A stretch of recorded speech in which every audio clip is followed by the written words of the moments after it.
আপনারা নিঃসন্দেহে জেনে থাকবেন সিংহেশ্বরপুর জমিদার ছিল প্রজাবান্ধব জমিদার, যাদের অবদান এইখানকার শতবর্ষী ঐতিহ্যবাহী বিদ্যাপীঠ সিংহেশ্বরপুর কালীপ্রসন্ন রায় মাধ্যমিক বিদ্যালয়। সেই জমিদারকে স্মৃতিচিহ্ন এখন আর কিছুই পাওয়া যায় না, কিন্তু আমরা জানতে পারলাম এই যে বাবুর এখানে আসছি, বাবুর দাদা ছিলেন নবীন কোটাল। উনি ওখানে লেখাপড়ার কাজ করতেন জমিদারদের, যার জন্য জমিদাররা ওনার টাইটেল দিয়েছিল কুটাল। আমরা সেই কুটাল বাড়ি, ঐতিহ্যবাহী সোলপুর কুটাল বাড়ি চলে আসছি। দাদা কেমন আছেন দাদা? ভালো। তা আপনি, আপনার দাদা কি করতেন? কোটালিগিরি কাজ করতেন, লেখাপড়ার কাজ। লেখাপড়ার কাজ করতেন, তাই তো? জমিদারদের লেখাপড়ার কাজ করতেন। আপনার বাবা কাকাকের মুখে কদ্দূর কি শুনেছেন?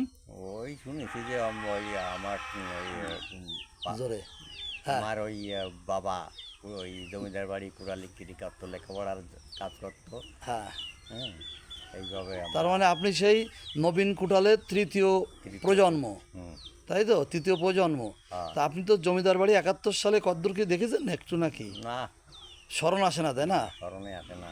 তা আসলে সেই জমিদারদের স্মৃতিচিহ্ন এখন আর নাই।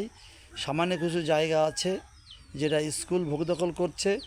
এই সেই কালীপ্রসন্ন রায়ের যে জমিদারি ছিল, সেই জমিদারি প্রথার কোটাল ছিল, লেখাপড়ার কাজ করতেন এই শ্রদ্ধেয় দাদার বাবা, দাদা। তার মানে সেই নবীন কোটালের তৃতীয় প্রজন্ম। আমরা তার বাড়িতে আসছি, কিছু জানা যায় কি না আমরা এরকম খুঁজে বেরোনোর চেষ্টা করি। জমিদারদের স্মৃতিচিহ্ন, তাদের শাসন ব্যবস্থা, তাদের বিভিন্ন কৃতকর্ম, ভালো কাজ মন্দ কাজ সবই আমরা খুঁজে বের করি। মন্তব্য করার দায়িত্ব আপনাদের।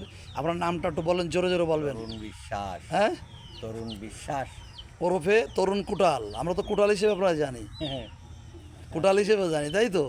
ওনারা আসলে বিশ্বাস টাইটেল ছিলেন, কিন্তু ওই জমিদাররা টাইটেল দিয়েছিলেন কোটাল। সেই হিসেবে অত্র এলাকার লোকজন এ বাড়িটাকে কোটাল বাড়ি হিসেবে জানে। এই সেই বাড়ি আসছেন, দেখেন সুন্দর একটা বাড়ি, প্রতিটা ফল ফলালি গাছই এখানে আছে। এদের ভিতর জমিদারদের যে আভিজাত্য সেটা এখনও বর্তমান। ওই সেই মালটা গাছ, আম গাছ, সবেদা গাছ, মানে ফলের গাছ যা যা আছে এই বাড়িতে সবই আছে। ছায়ার মতন ঘেরা একটি বাড়ি। আসলে জমিদারদের পায়ের ছোঁয়া যেখানে যেখানে পড়েছে সেখানেই তাদের আভিজাত্যের ভাব ফুটে ওঠে। আমরা চেষ্টা করব আমরা আবার কোনো এক ভিডিও এখানকার জমিদারদের আর কোনো স্মৃতিচিহ্ন পাওয়া যায় কি না। দাদা আমাদের দেখালেন জমিদারদের নাম ধাম পর্চা সবই দেখলাম আমরা। আসলে এগুলো সবই এখন স্মৃতি। আমরা এখন আছি নড়াইল সদরের শোলপুরি গ্রামে নবীন কোটালের বাড়ি, যিনি ছিলেন অত্র এলাকার জমিদার কালীপ্রসন্ন রায়ের বাড়ির লেখাপড়ার কাজ করতেন, হিসেব রক্ষকের কাজ করতেন। আমরা সেই বাড়িতে এখন আছি। আপনারা সেই বাড়িটা আমাদের স্ক্রিনে দেখছেন। আমাদের সাথে থাকবেন এবং দেখতে থাকবেন বিভিন্ন জমিদার হারিয়ে যাওয়া স্মৃতিচিহ্ন।